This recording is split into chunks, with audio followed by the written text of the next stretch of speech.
Oui, juste avant de laisser la parole au professeur Fulchiron, je souhaiterais juste dire quelques petits mots. Je le fais avant la conclusion du colloque, puisque je pense qu'après cette belle conclusion que va nous livrer le professeur Fulchiron, nous aurons tous envie de rester sur ces propos-là et pas sur mes trois petits blabla. Non, sincèrement, je voulais remercier les partenaires de ce colloque, donc le gouvernement, la ville de Nouméa, le congrès, également les éditions LexisNexis. Je souhaitais également remercier les intervenants d'avoir accepté mon invitation, mais également pour avoir aussi bien traité les sujets qui leur avaient été confiés. Je crois que la richesse de ce colloque est incontestable et ça n'aurait absolument pas été le cas sans vous. Je tiens aussi à remercier l'université et le Large pour m'avoir fait confiance pour organiser ce colloque alors qu'on ne se connaissait pas encore très bien à l'époque. J'ai beaucoup apprécié cette marque de confiance. Et enfin, je souhaitais remercier les services de la communication et de l'audiovisuel pour m'avoir énormément aidé dans l'organisation du colloque. Un très grand merci, en particulier à Swazig Lemouilek, Sylvian Raffarartig et Nicolas Holman. Et enfin, j'aimerais terminer ces quelques mots avec une intention toute particulière pour le conseil coutumier de l'ère de Djoubéa Capone, pour la bénédiction qu'ils ont accordée à ces travaux. Ils nous ont demandé hier de leur transmettre les paroles que nous allions tenir et je m'engage en fait à faire une publication des actes de ce colloque auquel j'espère que vous participerez tous les intervenants. Je laisse la parole au professeur Fulchiron. Je vous dis uniquement qu'ils nous ont fait l'honneur de revenir pour une coutume d'au revoir, pour terminer ce colloque, et que cette coutume aura lieu donc après la conclusion du professeur Fulchiron, qui a lui aussi traversé les océans depuis Lyon pour venir nous voir. Merci.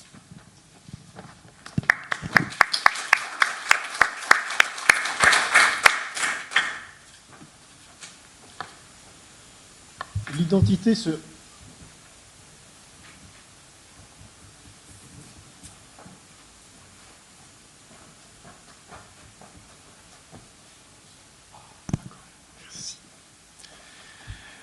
L'identité se réduit moins à la postuler ou à l'affirmer qu'à la refaire, à la reconstruire.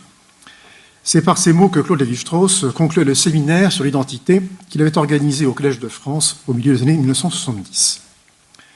Alors bien sûr, le contexte intellectuel était alors bien différent de ce qu'il est aujourd'hui, et le sens que Lévi-Strauss donnait au mot identité n'est peut-être que l'un des sens qui ont été retenus dans le cadre de ce colloque. Mais cette formule, aux nuances très subtiles, illustre bien la complexité des questions qui nous ont réunis. Grâce soit donc rendue aux organisateurs de ce colloque, et particulièrement à Crécy Midogaron, d'avoir choisi d'aborder l'identité dans ses multiples dimensions, la dimension juridique étant mise en résonance, en quelque sorte, avec des dimensions politiques, sociologiques, anthropologiques et ethnologiques. De même, il faut la remercier d'avoir élargi notre réflexion à d'autres horizons, et les communications que nous avons pu entendre ce matin, avec la communication sur la bassette de Philippe Guèze et de Bill Atkin à travers la voix ô combien séduisante d'Amélie Panet, étaient tout à fait intéressantes, et j'ai été frappé, je pense comme vous, par le particularisme des problèmes posés, mais en même temps par la constante des problématiques et la diversité des réponses apportées. Je crois que c'était très utile de nous éviter ainsi de penser comme les choses comme liées à une identité spécifique, alors que certaines questions relèvent en fait, comme l'a dit Ursula Bassett, d'une commune humanité.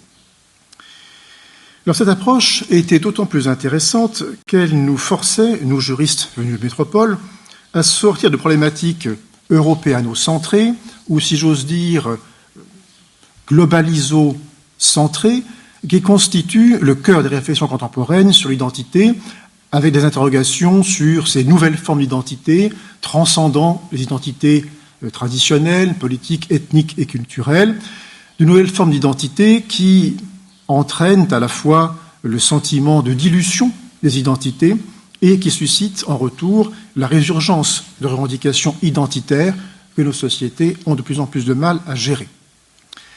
Avec ce retour aux sources de l'identité, celles qui naît d'un lien à une terre, à une famille, à un clan, notre réflexion se trouve en quelque sorte revivifiée, j'allais dire réanimée. Que la notion d'identité soit une notion complexe, dans sa dimension individuelle comme dans sa dimension collective, les deux dimensions étant d'ailleurs étroitement liées, en ce que l'identité collective est le substrat, en quelque sorte, de l'identité individuelle, c'est là une évidence. Bernard Rigaud a rappelé hier que l'identité naît finalement de la combinaison de l'ipsé et de l'idem. Je suis le même, idem, c'est-à-dire qu'au-delà de ma perpétuelle métamorphose et de la diversité des éléments qui me composent, je suis moi, je suis le même. Je suis le même et je suis moi, précisément, ipsé, en ce sens que je suis un être unique et que je suis le seul à être moi.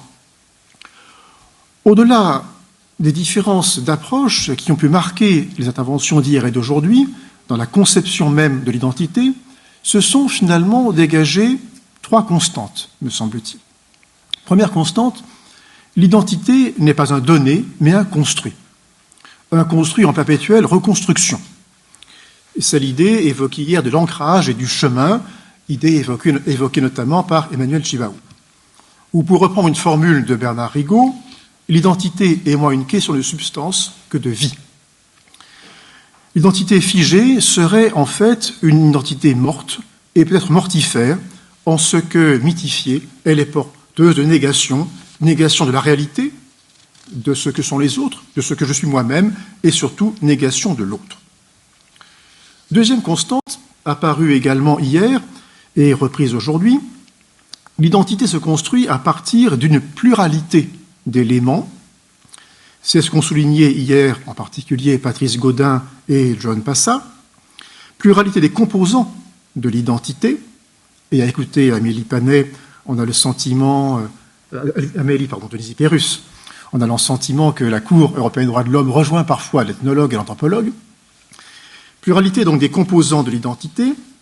Pluralité également des appartenances, dont la combinaison forme l'identité de chacun et qui fait qu'aucun homme n'est identique aux autres. Troisième constante, l'identité se construit dans le rapport à l'autre, par le rapport à l'autre. Et ce, en un double sens. D'une part, l'identité se construit dans la relation avec l'autre. Comme l'expliquait hier Patrice Gaudin à propos de l'identité kanak, mais la réflexion vaut pour l'identité en général. On en a vu d'ailleurs quelques exemples ce matin à travers les communications autour de la Bassette de Philippe Guèze et de Bill Atkin. Donc, comme l'expliquait Patrice Gaudin, la relation est constitutive de l'identité. Identité qui se construit dans le rapport à l'autre également parce qu'elle se construit dans la confrontation avec l'autre, en ce sens que c'est le rapport à l'autre qui me révèle mon identité. Je ne suis pas l'autre et qui me conduit à me définir comme ce que je suis. Alors c'est vrai cela à la fois pour l'individu comme pour la communauté. C'est un peu aussi ce qu'expliquait Amélie Panet hier lorsqu'elle nous disait combien la prise de conscience de l'identité européenne forçait les États membres à approfondir eux-mêmes leur propre identité en tant que nation. Mais si, comme le disait hier Bernard Rigaud, l'un ne va pas sans l'autre, les rapports entre identité et altérité se partagent finalement entre deux pôles opposés. Le rapport à l'autre, d'une part, permet de se construire. Mais d'autre part, si l'autre est construit comme un double antinomique, l'affirmation de l'identité aboutit au rejet de l'autre, voire à sa négation. L'homme et le barbare, le fidèle et l'infidèle, l'homme civilisé et le sauvage, le blanc et l'indigène. La pointe extrême de ce processus est le suivant. L'autre est, de chaque côté, construit comme un double maléfique dans lequel sont englobés indistinctement les autres dans une dérive identitaire qui peut aller jusqu'à la destruction de l'autre, la destruction des autres, la destruction de tout ce qui n'est pas identique. Et il me semble que les forces qui travaillent notre époque contemporaine nous rappellent sans cesse la réalité de ce danger. Alors, dans le monde complexe des identités, quelle peut être la place du droit ? Quel peut être le rôle du droit en tant qu'instrument de régulation sociale, de régulation des rapports sociaux ? Telle est au fond la question que les organisateurs de ce colloque nous invitaient à traiter, sur laquelle ils nous invitaient donc à réfléchir. À l'évidence, les liens entre droit et identité sont étroits, ne serait-ce que parce que, comme le rappelait hier le président Lagadec, le droit est à la fois le produit de l'identité d'un pays et un élément constitutif de cette identité. Mais au-delà de cette réalité, quelles sont les fonctions, quelles peuvent être les fonctions du droit? À entendre les orateurs d'hier et d'aujourd'hui, il me semble que le droit remplit finalement une double mission. Il est d'une part le garant du respect des identités et il permet d'autre part d'assurer la coexistence des identités. Donc, premier aspect des choses, garantir le respect des identités. Ce souci de garantir le respect des identités vaut pour les identités individuelles comme pour les identités collectives.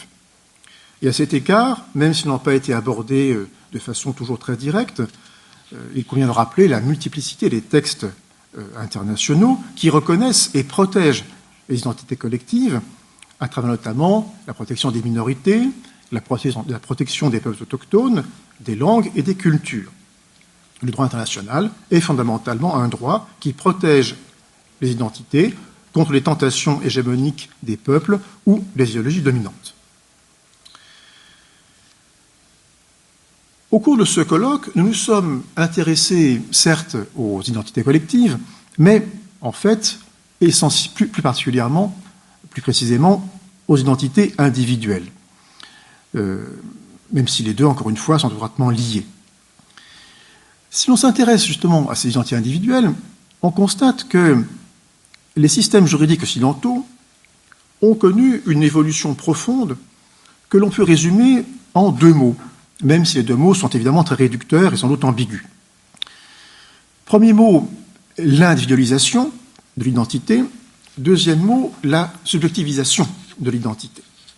Alors j'aimerais dire quelques phrases, donner quelques propos sur l'un et sur l'autre, en les mettant en lien avec à la fois les identités hors Europe et les identités collectives. Premier aspect des choses est l'individualisation.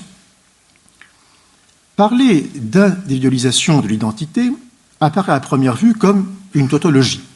L'identité n'est-elle pas ce qui fait que l'individu est indivisible et individualisé? On retrouve là les deux dimensions de l'idem et de l'ipsé. Ce qui est nouveau, c'est que l'identité en droit est reconstruite aujourd'hui à partir de l'individu et plus précisément à partir de ses droits et libertés. Émerge ainsi, comme l'ont montré les organisateurs de ce colloque, dans la structure même de nos débats, un droit au respect de son identité et au-delà, un droit à l'identité. À cet égard, l'évolution me semble radicale. Au risque de forcer le trait, on serait tenté de dire que, traditionnellement, la fonction essentielle du droit en la matière était d'assigner à chacun son identité, c'est-à-dire celle que la société lui reconnaissait, et par là même attribuer à chacun un statut individuel, social et familial. C'est ainsi que le droit garantissait le respect des identités, mais des identités préconstituées en quelque sorte, des identités en grande partie imposées à l'individu. Et parce que les liens étaient étroits entre identité, l'identité étant prise essentiellement dans ses dimensions identificatoires, entre identité donc et statut, la matière était dominée par l'idée d'indisponibilité des éléments constituant l'identité juridique de l'individu et globalement par le principe d'immutabilité de l'état des personnes. Et ce qui était vrai pour des éléments considérés comme des invariants, le sexe, la race, la couleur, l'était aussi pour les éléments qui pouvaient faire l'objet d'une modification, le nom en particulier, toute modification, si elle était possible, étant juridiquement complexe, parfois interdite, voire sanctionnée. On pense à la religion dans les systèmes juridiques qui intègrent la religion dans les éléments de l'identité de la personne. La perspective aujourd'hui est radicalement différente, et ce, par la conjonction de deux phénomènes. Premier phénomène, qui a été mis en lumière notamment par Amélie Dionisi-Pérus dans le cadre de son étude de la jurisprudence de la Cour européenne des droits de l'homme, Le premier phénomène, c'est la reconnaissance des droits et libertés de l'individu qui ont placé l'individu au centre du droit. C'est désormais, à partir de lui, que se construit ou se reconstruit, notamment en matière de statut personnel, la règle de droit. Dès lors, la dimension identificatoire s'efface au profit de la dimension personnelle de l'identité, dans la diversité de ses composantes, telles que les construit et les reconstruit, et les combine également l'individu. D'autre part, les éléments constitutifs de l'identité juridique de l'individu ne sont plus le support d'un statut. En conséquence, il n'est plus besoin de garantir l'immutabilité de l'État ou d'affirmer, sinon de façon parfois purement rhétorique, l'indisponibilité de l'état des personnes. Comme l'a très bien montré hier Philippe Guèze, le nom offre un bel exemple de cette évolution. À travers le nom, ce fut longtemps la filiation qui était en jeu. Donner le nom, c'était donner un statut à l'enfant en l'intégrant dans une lignée. Tel n'est plus vraiment le cas aujourd'hui, du moins en droit. Et c'est sans doute ce qui explique en grande partie la liberté qui prévaut aujourd'hui dans la matière, liberté que la récente loi sur la justice du XXIe siècle a portée à un nouvel aboutissement. Il est significatif que l'objectif de cette loi est de recentrer le juge sur les missions essentielles. Le nom n'est plus, semble-t-il, une mission essentielle du juge, donc n'est plus un enjeu essentiel pour la société. Et ce qui est vrai pour le nom l'est aussi pour le sexe. Dans les sociétés occidentales qui affirment l'égalité entre les sexes, dans des sociétés où l'appartenance à l'un ou l'autre sexe n'assigne plus, au moins en droit, un statut particulier, les principes d'immutabilité et d'inaliénabilité de l'État perdent une part de leur signification. Et je rejoins également sur ce point les propos tenus hier par Philippe Guèze.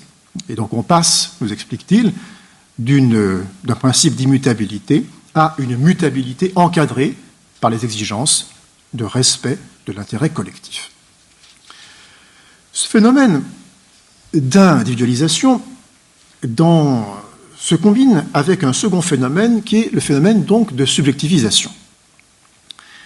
Parler de subjectivisation de l'identité rend compte d'une évolution tout aussi profonde que le phénomène d'individualisation. Il est généralement admis que l'identité est faite d'éléments objectifs et d'éléments subjectifs, le sentiment d'identité. Ce qui est nouveau, c'est là encore l'attitude du droit vis-à-vis de cette part de subjectivité, une part de subjectivité qui désormais est pleinement assumée. Là encore, le phénomène est lié à la pleine reconnaissance des droits et libertés de l'individu, et notamment à la dynamique des droits fondamentaux. Dès lors, en effet, que l'on reconnaît à l'individu des droits sur son identité, le droit au respect de son identité, voire un droit à l'identité, les éléments constitutifs de l'identité s'ouvrent à la subjectivité, y compris les éléments que l'on considérait jusqu'ici comme des invariants. De nouveau, je fais référence au sexe. La dimension subjective de l'identité, je suis ce que je pense, ce que je sais être, conduit à réinterpréter, voire à reconstruire l'identité à partir du sentiment d'identité. Alors le sexe, je le disais, est à l'évidence le meilleur exemple de cette subjectivisation de l'identité. Mais on peut se demander ce qu'il en sera demain de ce qui apparaît aujourd'hui comme l'invariant par excellence, l'identité génétique, dès lors que le séquençage des gènes en fera une identité tout aussi complexe que les autres éléments constitutifs de l'identité. Alors que les droits nationaux restaient souvent prisonniers de leurs traditions et de leurs principes, il est revenu à la Cour européenne des droits de l'homme d'explorer les différentes facettes de l'identité, comme nous l'a montré hier Amélie Dionysii-Pyrrhus, et de mettre en valeur son caractère multiple et évolutif à travers une conception de plus en plus large de la vie privée, allant de l'identité génétique à l'identité sociale, en passant par l'identité culturelle et l'identité génétique. Bien plus, la Cour entend garantir le droit de chacun au développement de son identité, condition de l'épanouissement personnel de l'individu. Et la Cour, là aussi, tout cela a été très bien montré hier par Amélie Dionysii-Pyrrhus, et la Cour d'imposer aux États l'obligation de respecter la part de subjectivité de l'individu dans la définition même de son identité. Ce que l'on vient de dire de la Cour européenne des droits de l'homme pourrait être aussi, dans une large mesure, de la Cour de justice, qui, comme nous l'a expliqué hier Amélie Panet, a construit sur la base des droits et libertés du citoyen européen, ou en tout cas a laissé aux citoyens européens une grande marge d'autonomie dans la construction de son statut personnel et par conséquent dans la gestion des éléments de son identité. Le phénomène de subjectivisation dépasse,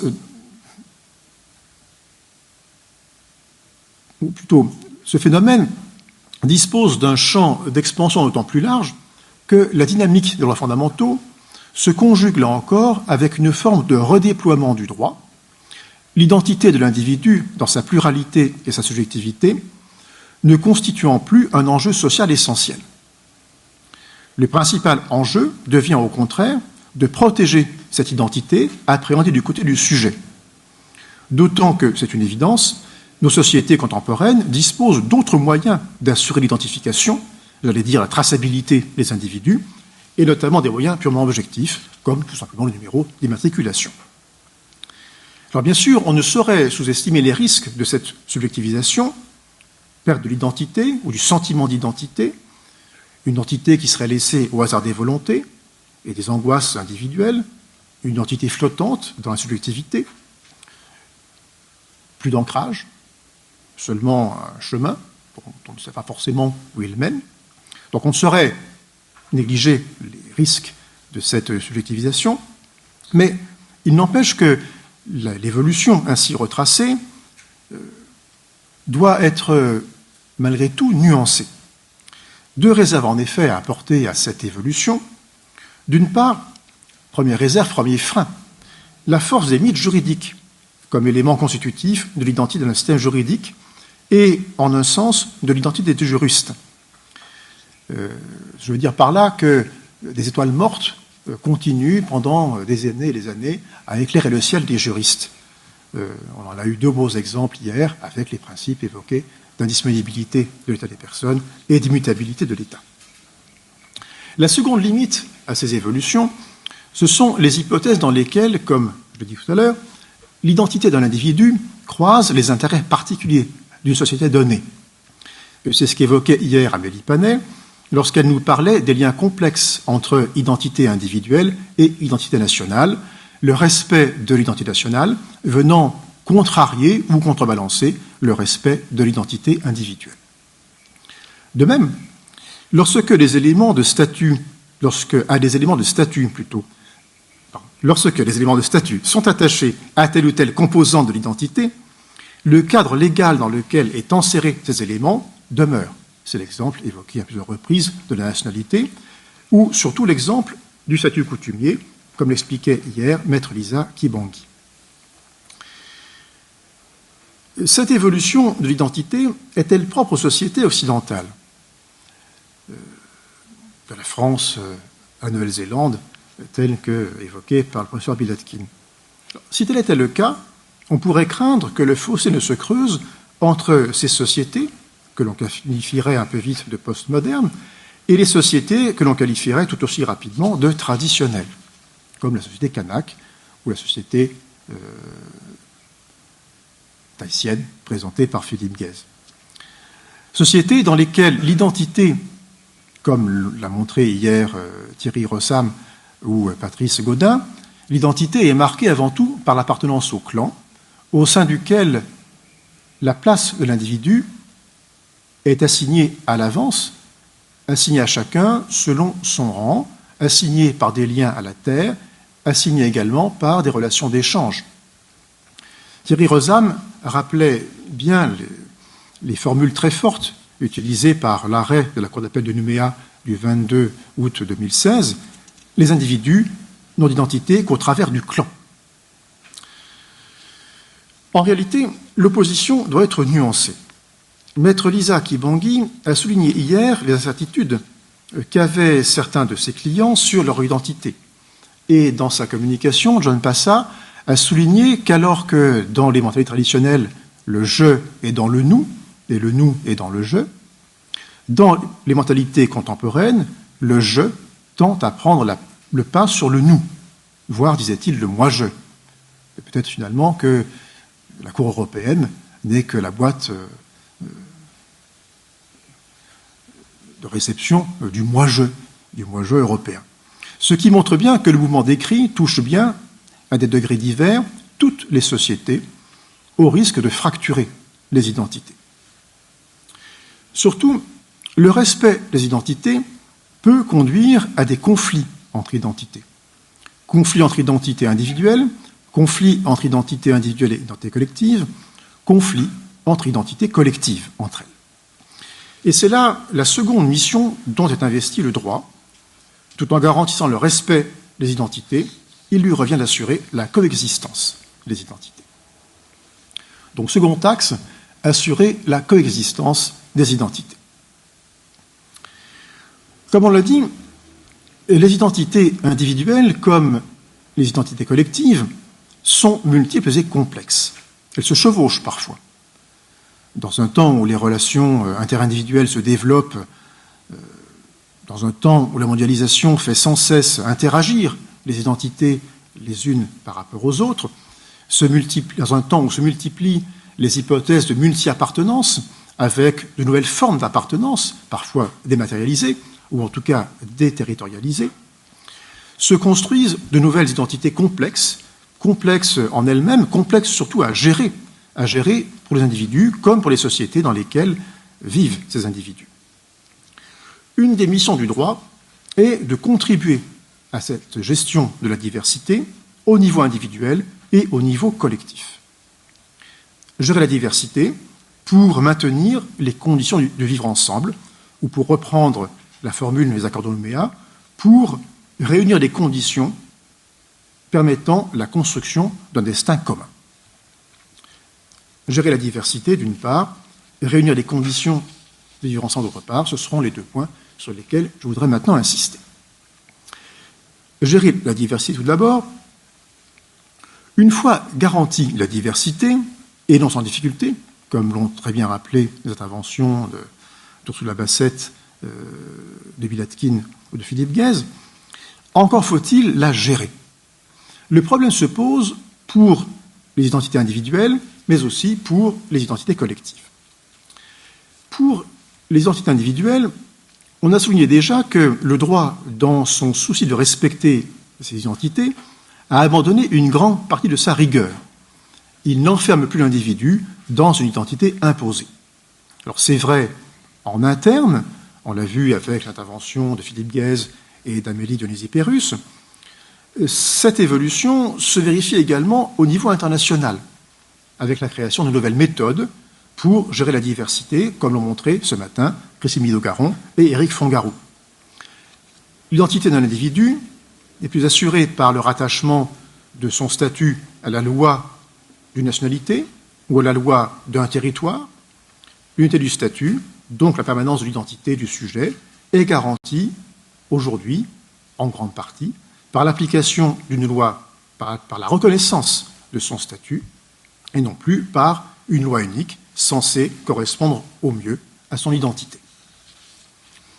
Aujourd'hui, comme l'expliquait Christine Bidault-Caron, l'unité du statut personnel est assurée donc par d'autres méthodes, notamment par la méthode de la reconnaissance qu'évoquait également Amélie Panet à travers la jurisprudence de la Cour de justice, reconnaissance par les autres États de situations personnelles et familiales, attribution du nom, mariage, filiation, nées valablement dans un autre État. Le statut personnel peut ainsi devenir un statut composite, ce qui rejoint l'idée d'identité multiple qui se chevauche, mais quel que soit ce caractère composite, sa permanence dans l'espace et dans le temps est assurée par la reconnaissance transfrontière des situations constituées selon des lois diverses. Cette nouvelle façon de gérer la diversité, qui renonce à réduire celle-ci à l'unité par rattachement à une loi unique, une loi identitaire, fonctionne bien dans un espace qui, comme l'espace de l'Union européenne, est construit sur des bases communes, ces principes et valeurs communs qui, comme le disait Amélie Panet hier, constituent le socle de l'identité européenne et par conséquent le cœur de l'identité du citoyen européen. Mais à travers le respect des droits fondamentaux, il tend, dans la jurisprudence de la Cour européenne des droits de l'homme, à prendre une dimension universelle. La seule limite finalement à cette reconnaissance des identités personnelles semble être, comme l'ont rappelé Christine Bidault-Garon et Amélie Panet, le respect de l'identité des États, c'est-à-dire des principes essentiels sur lesquels les États ont construit leur système juridique. Au niveau collectif, cette fois, le respect des identités passe parfois par l'édiction de corps de règles distincts, applicables aux différents groupes réunis sous une même souveraineté. La Nouvelle-Calédonie en offre un exemple magnifique avec, comme l'a rappelé Étienne Cornu, une pluralité d'identités reconnues par le droit et transcrites dans des règles juridiques propres aux différentes communautés vivant sur le territoire. Étant entendu, comme l'a rappelé également Étienne Cornu, ou comme l'évoquait hier Maître Kibongui, que ces communautés, comme ces corps de règles, ne sont pas étanches et que des passages sont possibles des uns aux autres. Reste alors à articuler ces différents corps de règles les uns avec les autres. Maître Jacqueline Calvet-Lec et Maître Catherine Lilaz nous ont montré hier, à travers l'exemple des successions, la difficulté de parvenir à une telle articulation. Cependant, à les écouter, on a le sentiment que des règles de coordination sont meilleures finalement que des règles matérielles, car malgré les inconvénients et les lacunes de la délibération de 1980, plutôt malgré les lacunes et les inconvénients de l'ordonnance de 2015, les solutions à venir sont plus satisfaisantes en grande partie que les solutions qui avaient été prévues par la délibération de 1980. On pourrait également remarquer que, dans un cas de figure apparemment très différent, celui des États de l'Union européenne, le souci d'assurer la coordination des systèmes par l'édiction de règles de conflit et non pas par l'édiction de règles matérielles en matière de droit de la famille, et permet à la fois de respecter l'identité des États, mais aussi permet, par la liberté qui est laissée aux volontés individuelles, d'assurer l'unité du rattachement. C'est ce qu'a montré en particulier Henri Fongaro ce matin en prenant l'exemple du droit patrimonial de la famille. Quoi qu'il en soit, comme l'explique Étienne Cornu, le chantier qui s'ouvre en la matière est immense. Certes, le respect des identités conduit à rejeter le mythe d'une unification, harmonisation de règles communes pour tous. Mais Étienne Cornu nous a montré que dans certains domaines, l'unité partielle était possible dès lors que la finalité des règles communes pouvait dépasser, transcender, pour reprendre ces termes, les identités. Et Étienne Cornu citait notamment le cas du droit de l'environnement, quitte à, disait-il, à prévoir les adaptations pour mieux mettre le droit en harmonie avec les particularités locales. Mais pour le reste, la gestion de la diversité, dans le respect des identités, passe avant tout par des règles de coordination. Règles de coordination entre les statuts, règles souples qui laissent des options aux individus afin de mieux respecter leur identité, ou plutôt leurs identités, car ce sont très souvent des identités multiples. Et en tout cas des règles qui sont dépourvues de toute idée de hiérarchie, ce que rappelait là encore Étienne Cornu. Quand bien même l'option présenterait des difficultés techniques, et c'est ce que rappelait Maître Kibongui ou Maître Jacqueline Calvet et Maître Catherine Lila, à travers l'exemple des successions ou du divorce, ces options permettent d'apaiser les tensions qui existent entre identité traditionnelle et identité nouvelle, tensions qui ne sont finalement que le témoignage des interactions entre les identités présentes sur le territoire, identités entre lesquelles se partage bien souvent un même individu. Au-delà de ces ponts entre statuts, qui sont autant de ponts entre identités, reste la nécessité de ne pas enfermer l'individu dans une identité imposée par un statut. C'est tout le problème évoqué hier à travers les débats sur la vie de la coutume. De même que l'identité n'est pas figée, la coutume qui traduit cette identité ne doit pas être gelée par une rédaction qui, en la cristallisant, risquerait de la pétrifier. C'est un peu la confusion évoquée hier par Patrice Gaudin entre coutume et droit coutumier. Gelée par un usage excessif du précédent, ou alors gelée par l'usage excessif d'un précédent, qui enfermerait le juge, en ce sens qu'il ne serait plus un tremplin pour sa réflexion, et finalement une cage dans laquelle son raisonnement doit rester. Assumer la coexistence des statuts passe donc en premier lieu par des règles permettant de gérer la diversité. Mais elle passe aussi, et je serais tenté de dire qu'elle passe surtout, par la définition de principes qui permettront d'assurer le vivre ensemble. Donc, second point, que j'évoquerai rapidement, définir les conditions du vivre ensemble. Il ne s'agit plus ici de ménager la coexistence des identités dans le cadre d'un pluralisme juridique communautaire.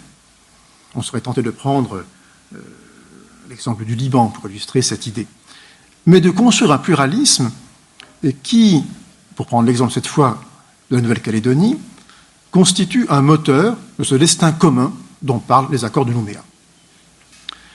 Le problème qui se pose à la Nouvelle-Calédonie se pose aussi en Europe. On le voit à travers les interrogations qu'évoquait hier Amélie Panet sur l'identité européenne.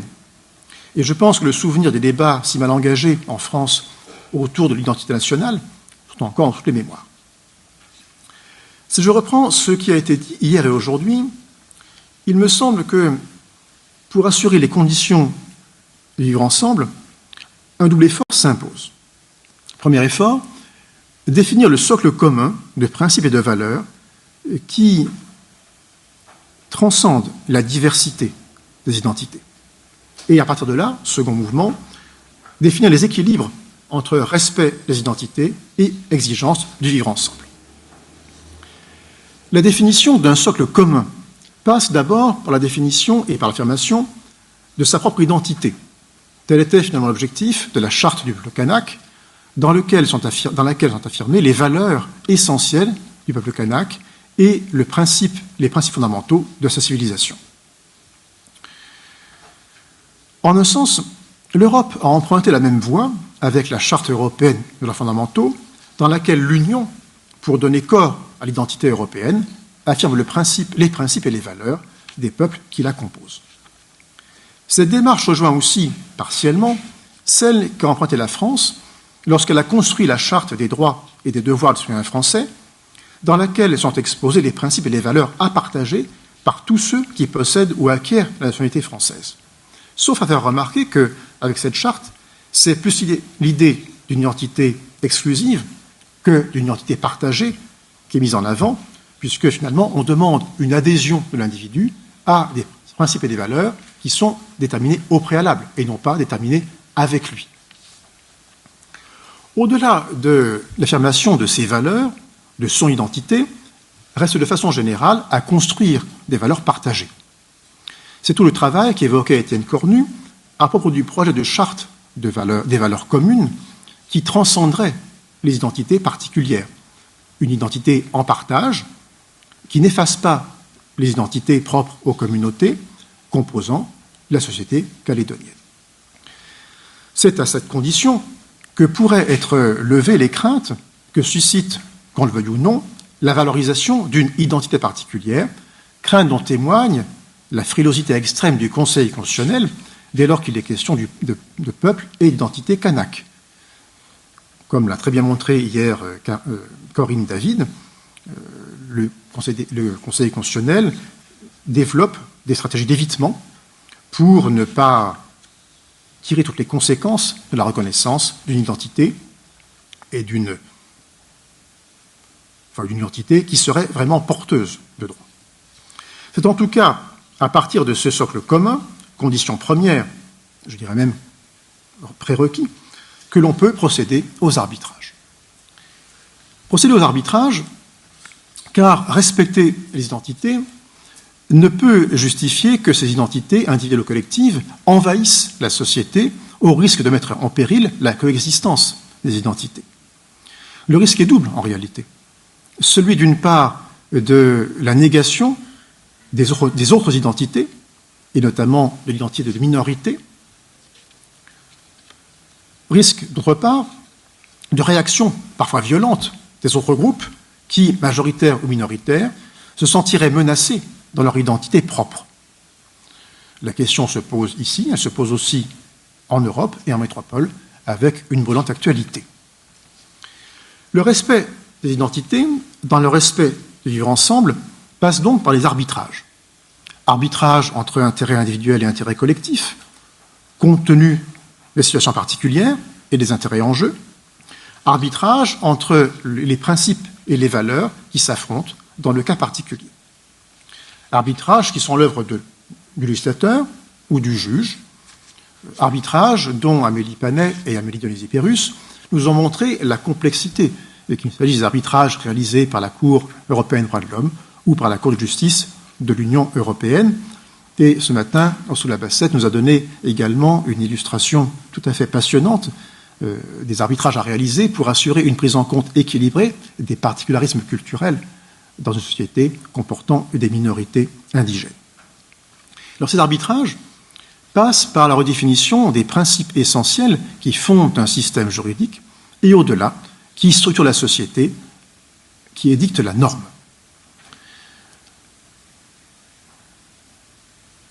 Ces arbitrages passent par une balance des intérêts et des principes, donc par un compromis toujours changeant, toujours mouvant, pouvant s'adapter aux besoins d'une société à un moment donné de son histoire. On pourrait l'illustrer par les débats en France autour du voile islamique, qui me paraît, à bien des égards, tout à fait exemplaire. Reste à faire accepter ces arbitrages, mais l'affaire du voile intégral, justement, montre qu'ils peuvent l'être, dès lors qu'ils sont raisonnables, c'est-à-dire respectueux des intérêts de tous, et c'est là toute la différence, semble-t-il, entre la loi sur le voile, finalement acceptée en France, et les délires estivaux sur le burkini. Ce sont en tout cas à ces arbitrages que devra se livrer la société calédonienne si elle veut que l'avenir commun prévu par les accords de Nouméa soit vraiment un avenir partagé. L'identité, nous a-t-on dit à plusieurs reprises hier et aujourd'hui, est à la fois un ancrage, tu restes, et un chemin, tu avances. C'est ce que disait notamment hier Emmanuel Tjibaou. Nul doute que ce colloque sera pour nous à la fois un ancrage, par la somme des connaissances qu'il nous a apportées, et un chemin par toutes les questions qu'il aura suscitées. À nous maintenant de poursuivre sur cette voie. Je vous remercie.